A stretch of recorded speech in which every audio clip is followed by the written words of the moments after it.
오늘 마태복음 강의 100번째 시간입니다. 마태복음 24장 1절로 14절 말씀을 통해서 말세의 징조라는 제목으로 하나님 말씀 증거하겠습니다. 마태복음 24장과 25장을 종말장 이렇게 흔히들 말합니다. 마지막 때에 어떤 일들이 생길 것이고 또 그런 일들이 우리에게 어떻게 나타날 것이냐 하는 것을 예수님께서 친히 말씀하신 내용들입니다. 이 본문의 시작을 보면 예수께서 성전에서 나와서 가실 때에 제자들이 성전 건물을 가리켜 보이려고 나오니까 성전 건물을 보면서 야 멋지다 화려하다 이렇게 지금 말하고 있다는 거죠. 그때 예수님께서 이 건물들을 보느냐, 이 성전 건물이 아름다워도 돌 위에 돌 하나도 얹히지 않을 만큼 다 황폐하게 무너질 것이다 이렇게 말씀하시면서 이 종말장이 시작을 합니다. 지금 이 성전은 솔로몬이 지었던 성전이 아니고, 솔로몬이 지었던 성전은 바벨론의 공격 가운데 다 무너졌고요. 그 다음에 70년 동안 바벨론 포로기를 마치고 돌아와서 수룹바벨이 다시 성전을 지었던 그 성전입니다. 그렇게 지었던 그 성전이 좀 이렇게 빈약하고 초라하니까 헤롯 대왕이 그러니까 예수님 태어날 때 있었던 그 헤롯 대왕이 자기가 백성들한테 인기를 얻으려고, 왜냐하면 이 헤롯 대왕은 유대인이 아니라 에돔 사람이었거든요. 그러니까 이 유대인에게 인기를 얻기 위해서 성전을 보강해서 짓습니다. 약 80년 동안 성전을 짓게 됩니다. 그러니까 이때도 지금 성전이 지어지고 있는 와중이에요. 그런데 그 너무 멋진 성전을 보면서 야 멋지다 그랬더니 예수님께서 이 성전이 금방 무너질 거야. 그렇게 예수님 말씀하시고 난 후에 30년 만에 이 성전이 무너졌습니다. 실질적으로 이 성전이 무너질 거라고 누구도 생각을 안 했습니다. 왜냐하면 성전을 무너뜨릴 세력이 없다고 생각했어요. 유대인들이 성전을 무너뜨릴 것도 아니고 또 대제사장과 서기관들이 성전을 무너뜨릴 것도 아니고, 그 당시에 통치자들이 로마였었는데 로마하고는 굉장히 관계가 좋았거든요. 그러니까 이 좋은 관계의 로마와 전쟁을 해서 무너질 것이 없다 생각을 했는데 30년 만에 로마와의 전쟁이 일어나죠. 그리고 나서 이 성전이 불이 태워졌습니다. 불이 타니까 이 성전이 금으로 지어진 것들이 많으니까 그 금이 다 흘러내린 거예요. 그래서 벽돌과 벽돌 사이에 금이 흘러내리니까 이 로마 병정들이 그 금을 얻기 위해서 돌과 돌을 다 끊어놨어요. 그러니까 돌 위에 돌 하나 얹어지지 못할 만큼 그 금을 꺼내려고. 실질적으로 예수님이 하신 말씀이 예수님이 이 말씀을 하시고 30년 만에 이루어진 것이 오늘 본문의 내용인데, 사실은 그때 당시에 예루살렘 성전의 파괴가 문제가 아니라 오늘 이 제자들의 질문이 뭡니까? 3절 우리 같이 한번 읽어볼까요? 시작. 예수께서 감난산 위에 앉으셨을 때에 제자들이 조용히 와서 이르되 우리에게 이르소서 어느 때 이런 일이 있겠사오며 또 주의 임하심과 세상 끝에는 무슨 징조가 있사오리까? 그러니까 세상 끝에 주님이 임하실 때에, 말세 때에 어떤 징조가 임하겠습니까? 라고 제자들이 물어보고, 그 물어본 일에 대한 답변이 오늘 4절부터 쭉 나와 있는 내용들입니다. 어느 때 주님이 오신다, 어느 날에 오신다, 이거는 누구도 알지 못한다라고 성경은 말합니다. 그러나 예수님이 오실 때의 징조는 알 수 있다. 어느 때쯤이겠구나 하는 것은 알 수 있다 하는 것입니다. 세 가지의 징조들이 나타난다. 이것이 오늘 예수님이 하신 말씀이에요. 제일 첫 번째 나타나는 징조, 우리 4절 5절 같이 한번 읽어볼까요? 4절 5절 같이 한 목소리 시작. 예수께서 대답하여 이르시되 너희가 사람의 미혹을 받지 않도록 주의하라. 많은 사람이 내 이름으로 와서 이르되 나는 그리스도라 하여 많은 사람을 미혹하리라. 자, 제일 첫 번째 이단이 나타난다. 그래서 성도들을 미혹하는 일들이 생긴다 하는 것입니다.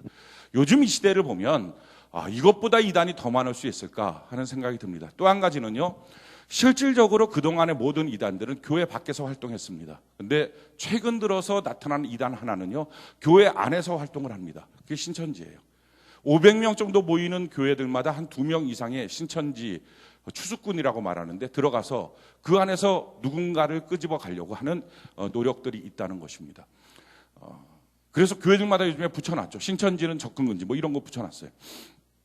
신학교에도 신천지 장학생들이 있습니다. 대전 침신 가장 보수적인 신학교인데 거기도 신천지 장학생들이 있습니다. 그래서 교수들이 강단에서 신천지에 대해서 강의를 하고 옳지 않다라고 얘기하면 학교 바로 앞에서 데모를 합니다. 그 정도의 신학교 안에서도 지금 심각한 일들이 벌어지고 있습니다. 요즘 시대보다 더 많이 이단이 있을까 생각할 만큼, 그러니까 이것은 우리에게 지금 무엇을 가르쳐주고 있습니까? 주님 이 땅에 다시 오실 날이 임박했다 하는 징조로 우리가 볼 수가 있습니다. 자, 그럼 이단과 이단이 아닌 것을 어떻게 구분할 것인가? 나에게 맞지 않으면 다 이단인가? 그런 건 아니죠. 이단과 이단 아닌 것을 구분하는 성경이 정확하게 설명을 하고 있어요. 이 기준으로 이단과 이단이 아닌 것을 구분할 수 있습니다. 요한일서 4장 1절로 2절 우리 같이 한번 읽어볼까요? 요한일서 4장 1절로 2절 우리 같이 한 목소리 읽어봅시다. 시작. 사랑하는 자들아, 영을 다 믿지 말고 오직 영들이 하나님께 속하였나 분별하라. 많은 거짓 선지자가 세상에 나왔음이라. 이로써 너희가 하나님의 영을 알지니 곧 예수 그리스도께서 육체로 오신 것을 시인하는 영마다 하나님께 속한 것이요. 자, 성경이 말합니다. 영을 다 믿지 말고, 그러니까 교회라고 이름 붙여 있는 거, 종교 이거 다 믿지 말고 이것이 하나님께 속해 있는지를 분별해야 된다. 그런데 하나님의 영 안에 있는 것이 무엇이냐? 그것은 예수 그리스도께서 육체로 오신 것을 시인하는 영이다라는 것입니다. 이게 무슨 말이냐면 오늘날에 등장하고 있는 2000년 기독교 역사 속에 있는 모든 이단의 특징은 이것입니다. 인간 예수가 태어나서 쭉쭉쭉 성장을 하다가 30살에 침례를 받는데 그리스도라고 하는 하늘의 영이 내려서, 그걸 이제 성령이라고도 말하는데 내려서, 그래서 예수 그리스도가 됐다는 것입니다. 예수 그리스도가 돼서 3년 동안 사역을 하다가 하나님의 놀라운 기적들을 행하다가 십자가 달려 죽을 때 그리스도의 영은 떠났다는 거죠. 그리고 인간 예수는 죽었다는 거예요. 어떻게 사람이 하나님을 죽이느냐, 이런 논리예요. 아니, 하나님이 안 죽으면 우리는 어떻게 구원받아요? 그러면 사람이 못 박혀 죽었는데 우리가 구원받겠습니까? 말도 안 되는 거예요. 그리스도의 영이 둥둥 떠다니는 거예요. 그게 떠다니다가 어느 날 그리스도의 영이 누군가에게 임한다는 거예요. 그게 문선명한테 임하면 그게 통일교회예요. 그게 이제 그리스도의 영으로 충만한 이 시대에 새롭게 온 재림 예수라는 거예요. 그러니까 이 땅에 새롭게 오는 재림주를 얘기할 때 어떻게 얘기합니까? 인간 문선명으로 자라나다가 그리스도의 영이 임했다, 이런 거예요. 인간 누구예요? 정명석이 자라나다가 그리스도의 영이 임했다, 그게 JMS예요. 인간 이만희가 자라나다가 그리스도의 영이 임했다, 그게 뭐야? 신천지예요. 하나님의 교회 인간 안산홍이 자라나다가 그리스도의 영, 다 똑같아요, 다. 그래서 성경은 이렇게 말합니다. 예수님께서 아예 완전한 하나님, 완전한 인간으로 동정적 탄생으로 이 땅에 오셔서 자라난 것, 이것만이 예수님이지. 할렐루야. 그게 아닌 것, 인간이 자라나다가 엇비슷하게 뭐가 내려갔고 뭐가 신이 됐다, 이런 거 다 이단이다. 그거 그리스도에게 속한 게 아니다라는 얘기입니다. 그러니까 그건 이단이냐 아니냐, 그건 너무 명확하게 성경이 우리에게 가르쳐주고 있는 거예요. 저는 여러분들이 평생에 이단에게 미혹되지 않기를 바랍니다. 이단에 미혹당하면 다 잃어버립니다. 다 잃어버립니다. 가정도 깨지고요. 가정 안에 누구든지 신천지 하나만 들어와 보십시오. 그 가정이 산산박살이 나버려요. 완전히 다 깨져요. 뿐만 아니에요. 그냥 뭐든지. 그러니까 절대 이단에 미혹당하지 않기를 바랍니다. 이게 첫 번째. 그러니까 예수 그리스도만이 유일한 우리의 구세주가 되시지, 다른 이상하게 얼치기 같은 것들, 사람이 살아가다가 뭐 위에서 뭐가 내렸다, 그렇게 말하면 뭐 우리 성령 충만하면 우리가 다 하나님에게, 이거 무슨 말도 안 되는 얘기를 하는 거예요. 그럼 성령 충만하고 뭐가 다르냐 얘기하면 성령이 조금 더 강하게 임하셨다는 거예요. 그걸 누가 구분할 거예요? 그걸 누가? 말도 안 되는 얘기를 하는 거예요. 그러니까 이런 미혹의 영, 이단 속에 빠지지 않는 것. 그런데 이 시대의 이단이 이렇게 많다는 것을 통해서 예수님의 재림이 임박했다 하는 걸 알 수 있습니다. 자, 두 번째, 예수님의 재림이 임박했을 때 나타나는 현상. 자, 6절, 7절, 8절 우리 같이 한번 읽어볼까요? 6절, 7절, 8절 같이 한 목소리 시작. 난리와 난리의 소문을 듣겠으나 너희는 삼가 두려워하지 말라. 이런 일이 있어야 하되 아직 끝은 아니니라. 민족이 민족을, 나라가 나라를 대적하여 일어나겠고 곳곳에 기근과 지진이 있으리니 이 모든 것은 재난의 시작이다. 자, 두 번째 나타나는 말세, 주님이 오실 때 나타나는 현상은 난리와 난리의 소문, 민족이 민족을, 나라가 나라를 대적하고 일어나는 소문, 기근과 지진이 일어나는 소문을 듣게 될 것이다 라는 거예요. 자, 요즘 시대만큼 전 세계적인 소문을 빨리 들을 수 있는 시대가 있을까 하는 거예요. 이 내용을 조금 더 보충해 주기 위해서 다니엘서 12장에는 마지막 때에 대한 설명을 이렇게 합니다. 다니엘 12장 4절 우리 같이 한번 읽어볼까요? 시작. 다니엘아, 마지막 때까지 이 말을 간수하고 이 글을 봉함하라. 많은 사람이 빨리 왕래하며 지식이 더하리라. 많은 사람이 빨리 움직이나, 빨리. 대륙에서 대륙으로, 도시에서 도시로, 고속철도 쭉. 근데 그것보다 더한 게 뭡니까? 지식을 더하리라. 인터넷. 사람이 생각이나 했겠습니까? 몇십 년 전만 해도. 그 인터넷을 통해서 요즘에 원하는 모든 정보들을 다 얻을 수 있습니다. 요즘엔 정보의 문제가 아니라 정보를 어떻게 분류하고 조합하느냐의 문제죠. 그래서 그것에 필요한 지혜가 오늘날에 구해지는 거죠. 정보가 없어서 저는 일 못해요. 이런 사람들은 없습니다. 누구든지 컴퓨터만 키면 원하는 정보들을 수십 개 얻을 수 있어요. 예전에는 성경을 딸딸 외워야지만 성경이 어디에 뭐가 나와 있는지를 알 수 있었습니다. 근데 요즘의 시대는 너무 좋아졌어요. 검색만 하면 쭉 나와요. 검색만 하면. 근데 문제는 왜 검색을 못 하느냐? 코드어를 뭐로 넣어야 될지 모르는 이것 때문에 문제가 되는 거지. 뭐라고 넣을 수만 있으면 이 검색이 다 되는 시대예요.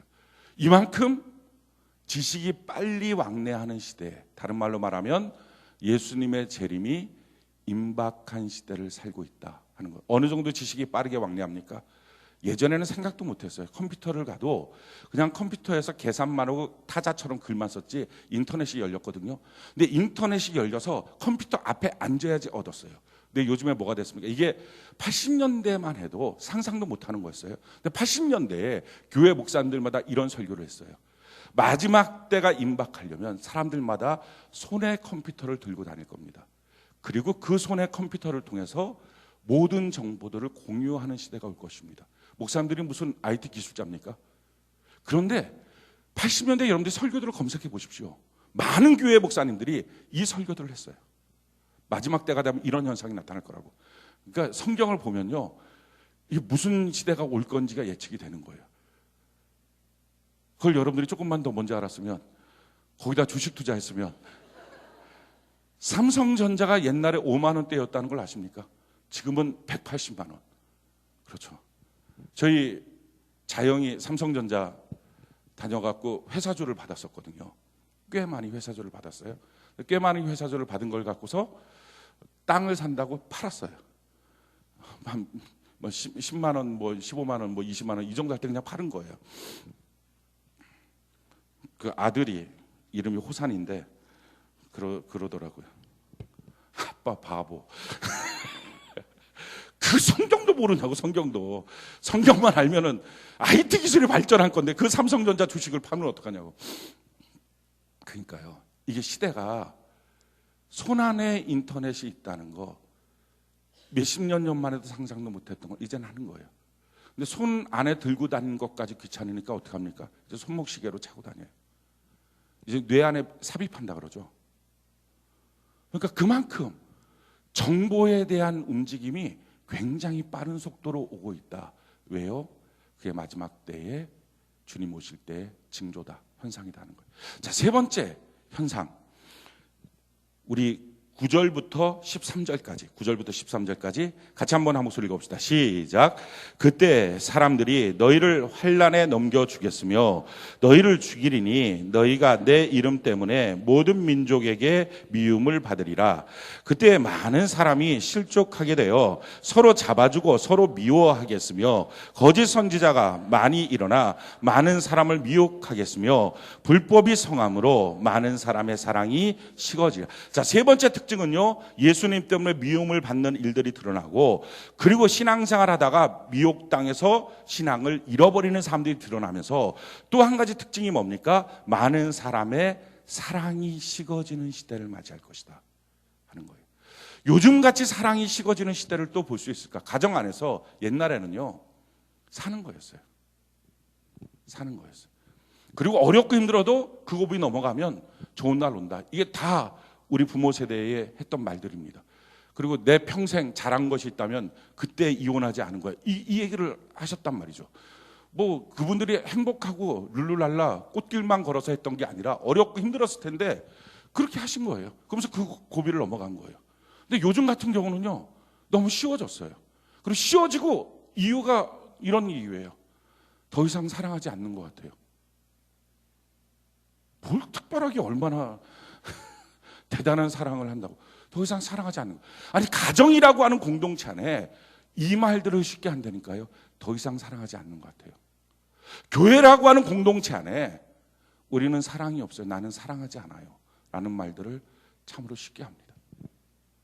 이 모든 징조가 뭐죠? 예수님이 이 땅에 임박한 재림의 때가 되었다 하는 것입니다. 정말 얼마 남지 않았다. 어떤 목사님들은 우리 세대 안에 주님이 오실 것 같다라고 말씀하십니다. 그 대표적인 목사님이 조영규 목사님이시죠. 우리 세대 안에. 근데 조영규 목사님 우리 세대라고 했는데 이제 늙어갖고 소천하실 날이 얼마 안 남았는데 정말 우리 세대 안에 오실 것 같은 느낌이 들어요. 얼마 남지 않았다. 근데 오늘 성경이 우리에게 하시는 말씀이 있어요. 그럼 이렇게 마지막 때 주님이 오실 날이 얼마 남지 않았을 때 성도들은 어떻게 살까에 대한 내용이에요. 그러니까 어느 때 주님 오실까 이거 맞추자 이게 중요한 게 아니라 그렇게 임박한 주님의 재림 앞에 성도들은 어떤 삶을 살아야 할 것이냐. 미혹당하지 말아야 된다. 하나님의 말씀을 분명히 알아서. 또 한 가지는 뭡니까? 현재 상황들을 보면서 주님이 오시는구나 하고 깨어 준비해야 된다. 그리고 마지막 중요한 게 뭐죠? 사랑이 식어갈 때 그 사랑을 식지 않아야 된다. 그래서 뭐라고 말합니까? 우리 13절 같이 한번 한 목소리 12절 13절 같이 한 목소리 한번 읽어봅시다. 시작. 불법이 성함으로 많은 사람의 사랑이 식어지리라. 그러나 끝까지 견디는 자는 구원을 얻으리라. 아멘. 마지막 시대에 사랑이 많이 식어질 것이다. 끝까지 견디는 자는 구원을 얻는다. 이게 주님이 우리에게 주시는 가장 중요한 교훈입니다.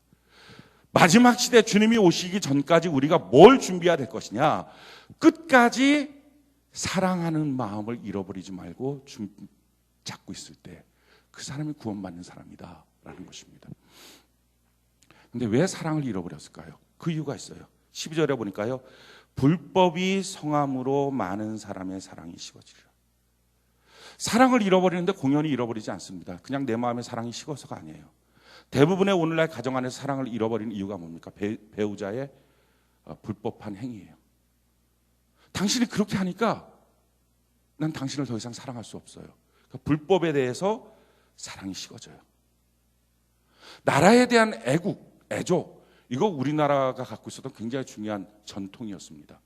근데 오늘날의 사람들은요, 헬조선 이렇게 불러요. 대한민국을 향해서 저주해요. 이유가 뭡니까? 불법한 정치 지도자들. 요즘 이 박근혜 시대에 와서는 아주 끝을 보이죠. 예전에 사람들은 잘못하면 고개 숙이고 잘못했습니다 이래요. 근데 어떻게 된 이놈의 못된 인간들은 어떻게 끝까지 바둑바둑 내가 뭘 잘못했냐고. 손에 장 지지겠다고 했던 사람 장도 안 지지고 도망가고. 참 정말 화가 나죠. 우리가 이런 사람 뽑았나. 이렇게 정말 무식하고 못돼 먹고 교양 없고 염치 없는 인생들을 뽑았나. 자괴감이 듭니다. 그런데 이런 불법한 일들을 보면서 더 이상 정치 지도자나 대한민국에 대한 사랑을 갖지 않는 거예요. 왜 사랑하지 않아요? 라고 말하면 불법한 행위 때문에 라고 말해요. 교회를 향해서도 마찬가지예요. 거짓 지도자들이 많이 나타나서 그래서 교회가 엉망진창 되는 것들을 매스컴을 통해서 많이 봅니다. 그러다 보니까 교회를 향해서도 더 이상 사랑하지 않아요. 왜? 불법한 행위들 때문에. 그래서 우리는 충분한 이유를 갖고 있다고 생각해요. 불법한 행위가 판을 치니까 당연히 나의 사랑이 예전 같지 못합니다 라고 말하는 것이 맞다고 생각해요. 오늘 성경이 뭐라고 말하죠? 오늘 예수님이 우리에게 마지막 때를 사는 방법을 이렇게 설명하죠. 12절 13절 우리 다시 한번 읽어볼까요? 시작. 불법이 성함으로 많은 사람의 사랑이 식어지리라. 그러나 끝까지 견디는 자는 구원을 얻으리라. 아멘. 끝까지 그 모든 이유가 있어도 그 사랑을 놓치지 않는 사람만이 구원을 받는다. 그래서 오늘날에 교회 공동체가 붙들어야 될 것, 성도가 붙들어야 될 것은 끝까지 수많은 이유가 있어도 여전히 주님을 향하여, 교회 공동체를 향하여 사랑할 수 있는 사람, 내 가정을 사랑할 수 있는 사람, 그 사람이 구원을 받는다. 그래서 그 사랑을 붙들고 살아야 된다 하는 거예요. 자, 그런데 그 사랑을 어떻게 붙들까요? 그 사랑을 붙들기 위해서 우리가 반드시 가져야 될 지식이 있어요. 뭐냐면은 우리됨의 회복이에요. 우리됨의 회복. 이 우리됨이라는 건 이게 얼마나 중요하냐. 성경이 이렇게 말합니다. 에스겔 11장 19절로 20절, 우리 같이 한번 읽어볼까요? 에스겔 11장 19절로 20절, 참 중요한 말씀인데요. 우리 같이 한번 읽어봅시다. 시작. 내가 그들에게 한 마음을 주고 그 속에 새 영을 주며 그 몸에서 돌 같은 마음을 제거하고 살처럼 부드러운 마음을 주어 내 율례를 따르며 내 규례를 지켜 행하게 하리니 그들은 내 백성이 되고 나는 그들의 하나님이 되리라. 이게 무슨 말씀입니까? 우리가 어떻게 하면 하나님의 말씀을 듣고 지킬 수 있습니까? 내가 하나님의 말씀대로 어떻게 하면 살 수 있나요? 내가 어떻게 하면 하나님의 말씀대로 순종할 수 있나요? 하나님의 말씀이 내게 어떻게 하면 잘 들릴 수 있을까요? 이 질문에 대한 답변입니다. 무슨 답변이라고요? 내가 그들에게 한 마음을 주어, 그래서 어떻게 한다고요? 내 율례를 따르며 내 규례를 지켜 행하게 하리니. 내가 그들에게 한 마음을 주어서 뭐 한다고요? 하나님의 말씀을 듣고 지킬 수 있게 해주겠다는 거예요. 자, 우리가 갖고 있는 오해는 뭡니까? 이거예요. 내 말씀 받아서 내가 하나님의 말씀을 듣고 내가 하나님의 말씀을 지키겠습니다. 그래서 이 말씀을 지키기 위해서 내가 노력도 하고 애쓰고 기도도 하고 성령 충만도 받고 막 돌파도 하고 이렇게 내가 나가겠습니다. 이게 우리가 갖고 있는 상식이에요. 근데 성경이 오늘 우리 이렇게 말해요. 그게 아니라 하나님의 말씀을 지킬 수 있는 원리는 너가 하나님의 말씀을 얼마나 붙잡고 애쓰느냐가 아니라 한 마음을 가져야지. 우리가 돼야만 말씀을 듣고 지킬 수 있다. 지금 그 얘기예요. 말씀은 처음부터 내 말씀이었고요, 우리의 말씀이에요. 오늘날 기독교인들이 이걸 몰라요. 성령도 우리는 이렇게 해요. 하나님 내 말씀 주세요. 내 말씀 주세요. 내게 성령 주세요. 내게 성령 주세요. 근데 성령이 임하실 때 모습들을 보면 그들이 오순절 때가 다가오면 한 곳에 모였더니 성령을 받았다. 고넬료의 가정에 성령이 임할 때도 그들이 그 집에 한 곳에 모였을 때, 성령은요 공동체의 영이에요. 교회의 영이에요. 내게 속하는 내 영이 아니라 하나님의 말씀도 마찬가지라고요. 하나님의 말씀이 같이 한 마음이 돼야 말씀이 들리고 움직여지지, 그게 아니면 안 된다는 거예요. 여러분들 중에 가끔 가다가 말씀에 집중하고 말씀을 잘 듣는 분들 중에 이런 현상이 나타나요. 자던 분들, 졸던 분들은 이런 일도 없어요. 그래서 어떤 목사님은 그럽니다. 조는 성도 절대 깨우지 말라고 그런 얘기를 해요. 왜냐하면 조는 성도는 끝까지 교회를 떠날 가능성이 없다고. 뭔 말인지 모르기 때문에 그냥 자기를 안 깨우는 교회 가서 계속 처음부터 끝까지 앉아있지 뭘 딴 데 옮길 생각도 안 한다. 뭐 들려야지 옮기는데, 뭐 들려야지 뭘 하든지 말든지를 하는데 헌신도 안 하지만 떠날 생각도 안 한다. 그래서 중간쯤 가니까 그냥 깨우지 말고 내버려둬라, 이 말씀을 하세요. 옛날 그 한신교회 이중표 목사님 소천하셨는데 그분이 항상 그 말씀을 하셨어요. 절대 깨우지 말고, 깨우면 목사랑 원수되니까 괜히 못하는 그 짓 하냐, 깨우지 이 말씀 하셨어요. 근데 말씀을 잘 들으려고 하는 사람, 집중해서 들으려고 하는 사람들은요, 말씀을 들을 때 이런 현상들이 나타나요. 어느 날 말씀 듣고 힘들대요. 어느 날 말씀 듣고 눌렸대요. 아니 어느 날 말씀 듣고 시험 들었대요. 또 어느 날요 말씀 듣고 나 그 말씀 하는 말씀이야, 내가 이루는 말씀이라고 기분 좋대요. 꼭 어떻게 보면 교회 나오는 이유가 자기 신앙 성적표 받으러 나오는 것처럼 느껴질 때가 있어요. 나는 몇 점짜리지? 오늘 말씀으로 내 점수를 보고 싶은. 왜 그렇게 현상이 나타나느냐? 누구든지 개인이 말씀을 받으려고 하면 낙심 아니면 교만밖에는 반응이 없어요. 말씀은요 개인이 받는 게 아니라 우리가 받는 거예요. 우리가. 그래서 이렇게 되는 거예요. 하나님의 말씀이 들려질 때, 큐티를 해서 말씀을 볼 때도 이 말씀을 내가 어떻게 하지? 이 말씀 앞에 내가 어떻게 쓰지? 그러니까 감당도 안 되는 말씀 앞에서는 낙심하고, 지금 내가 하고 있는 것은 내가 스스로 교만해져서 누가 못하나? 못해, 이것도 못하는 사람인가? 이렇게 누군가를 향해서 정죄하고 싶고, 그게 아니고요. 어떤 말씀이든지 들리면 이걸 우리가 어떻게 이루지 이거예요. 그 우리가 어떻게 이루지 안에서 나는 어떤 기여를 해야 되지? 그게 말씀을 받는 자세예요. 그렇게 안 받으니까 말씀을 제대로 못 받는 거예요.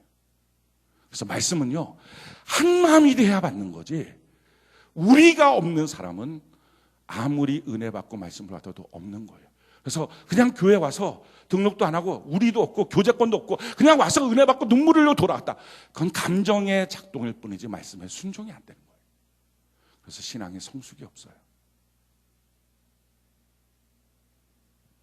우리가 뭐예요? 일단 하나님이 주신 우리의 가정이 우리예요. 우리가 뭐예요? 우리 교회가 우리예요. 그리고 우리 안에 셀이 우리예요.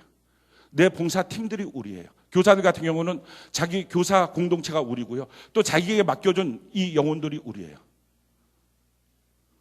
또 우리가 어디예요? 직장 생활하는데 그게 우리예요. 또 우리가 어디예요? 자기가 속해 있는 지역 공동체, 학교, 학부모 회의, 그게 우리예요. 그러니까 하나님의 말씀을 들을 때 어떻게 해야 돼요? 지금 그 말씀이 어떤 우리에 적용할까? 그 적용하는 것 안에 그 말씀이 우리 안에 어떻게 일어나도록 하기 위해서 나는 어떤 기여를 해야 될까? 이거예요.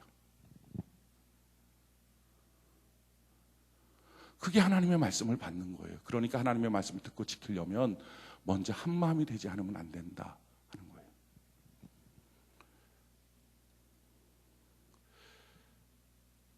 우리가 전도합시다라고 말하면 어떤 분들은 이렇게 생각해요. 우리가 전도하려면요, 많은 사람들 데리고 와야 되니까 편안한 교회였으면 좋겠어요. 문턱이 없는 교회였으면 좋겠어요. 쉽게 교회 공동체 안에 속할 수 있으면 좋겠어요. 부담스럽지 않았으면 좋겠어요. 성도들이 부담스러운 말은 하지 않았으면 좋겠어요. 누구든지 와야 되지 않습니까? 라고 말해요. 맞아요. 저도 그 부분에는 동의를 합니다. 하나님이 세상을 이처럼 사랑하사 독생자를 주셨으니 이는 저를 믿는 자마다, 그러니까 누구든지 믿기만 하면, 누구든지. 그래서 누구든지 오는 건 오케이, 인정이에요. 근데 문제는 누구든지만 주장하지 와서 뭘 해야 될지는 몰라요. 누구든지 조건이 뭐예요? 믿기만 하면이에요. 근데 그 믿음의 실체를 보여주냐는 거예요.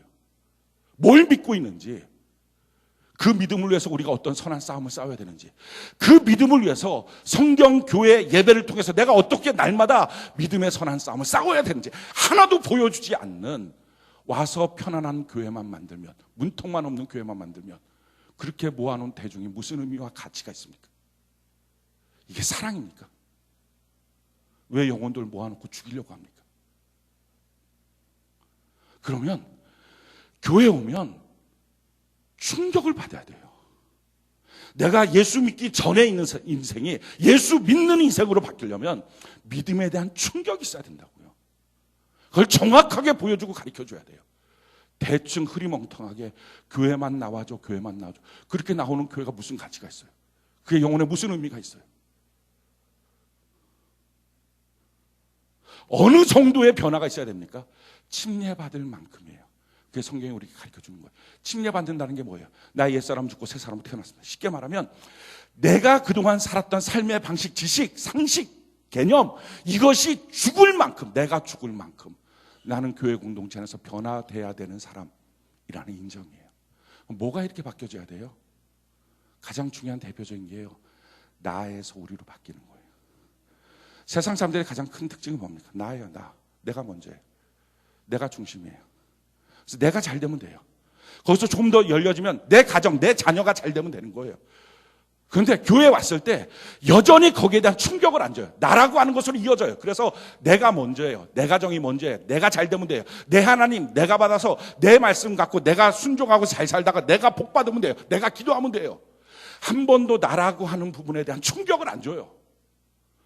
그렇게 나라고 하는 걸로 집중해 가다 보니까 결국 어떻게 됩니까?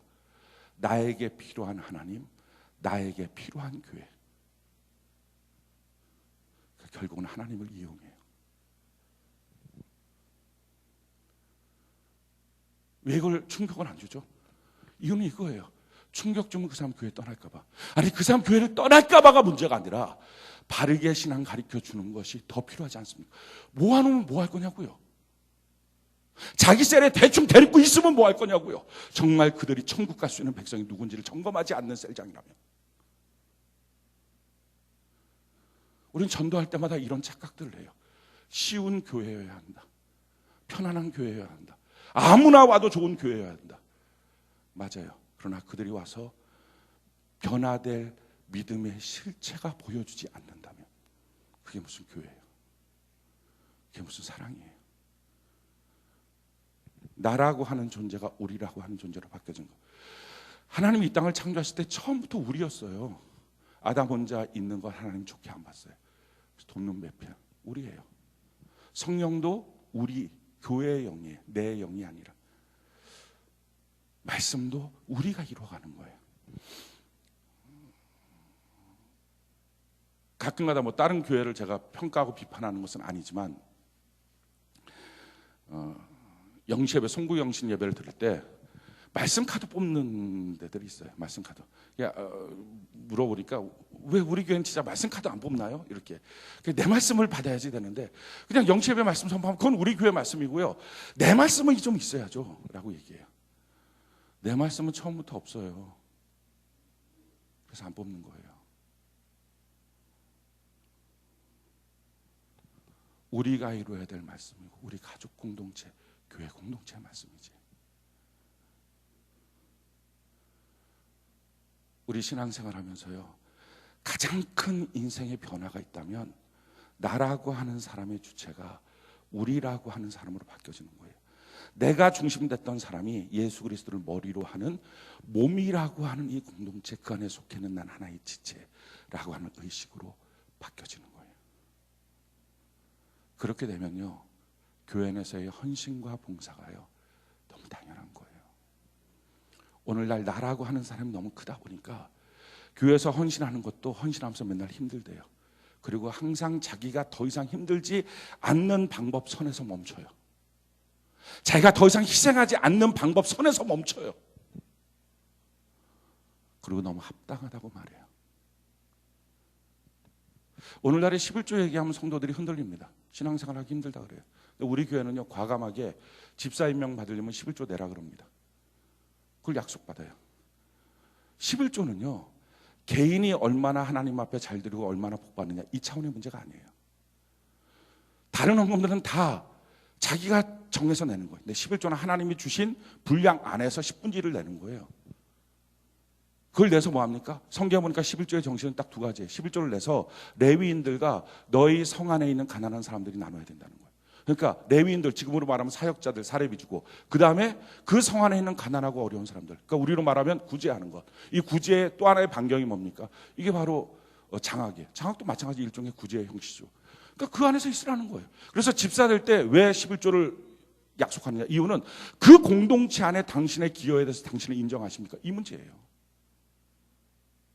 근데 이게 공동체라고 하는 의식이 없이 종교단체, 예배단체라고만 느끼면 11조는 나와 하나님과의 개인의 문제라고 생각하니까 왜 자꾸 뭐라고 하고 강요하느냐라고 얘기해요. 그래서 오늘날에는 이 11조의 정신이 다 무너져 버렸어요. 그게 무너진 게 이유가 뭡니까? 공동체성이 없어진 거예요. 왜 우리가 큐티하면 큐티밴드에 올리라고 말하느냐? 어떤 사람, 내 큐티, 내 말씀 내가 받아서 내가 순종하면 되지 그걸 못하러 올립니까? 라고 말해요.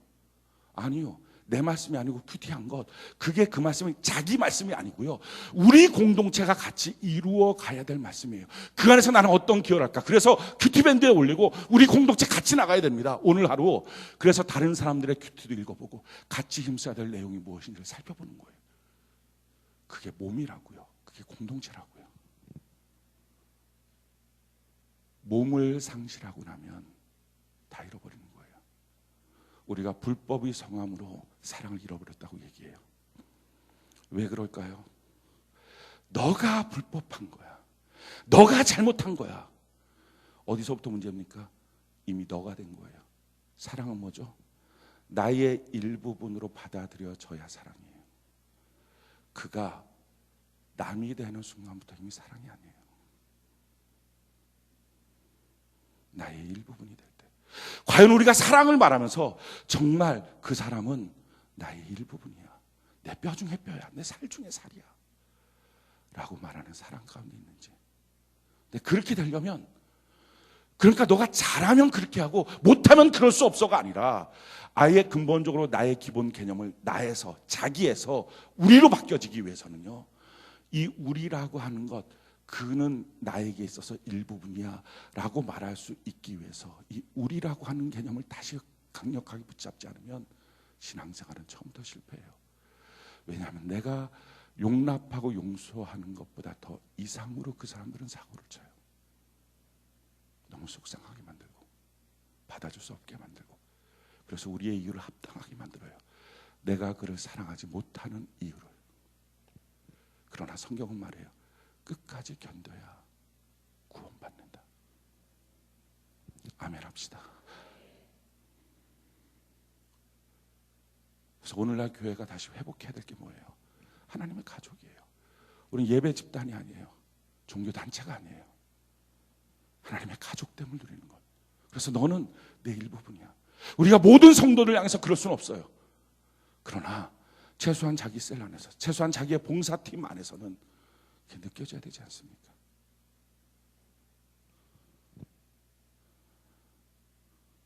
그 사람의 불법이 나의 사랑을 쉽게 만든다고 너무 쉽게 말하지 말고 내 사랑이 끝까지 지켜지도록, 우리야, 나는 기초 단위가 나로 돌아갈 수 없어, 우리야. 그래서 우리가 기도할 때도 가장 첫 번째 기도, 하늘에 계신 우리 아버지요. 그게 기도의 첫 번째, 주님이 가르쳐 주신 첫걸음이에요. 그래서 우리가 되지 않는 한 사실은요, 기독교인의 신앙은 아직 시작하지 않은 것일 수 있어요. 우리됨. 그리고 성경 말합니다. 지금 말하고 있는 우리 말고 우리라고 하는 울타리 밖에 우리 하나님이 예비해 두신 우리가 돼야 될 영혼들이 아직 있다는 거예요. 그게 전도예요. 그들에게 복음을 들고 나가는 것. 그래서 마지막 때 어떻게 이루어질 수 있느냐? 우리 14절 같이 한번 읽어볼까요? 14절 같이 한 목소리 시작. 이 천국 복음이 모든 민족에게 증언되기 위하여 온 세상에 전파되리니 그제야 끝이 오리라. 자, 마지막까지 복음을 증거하는 것. 그때 우리 주님이 이 땅에 오실 것이다.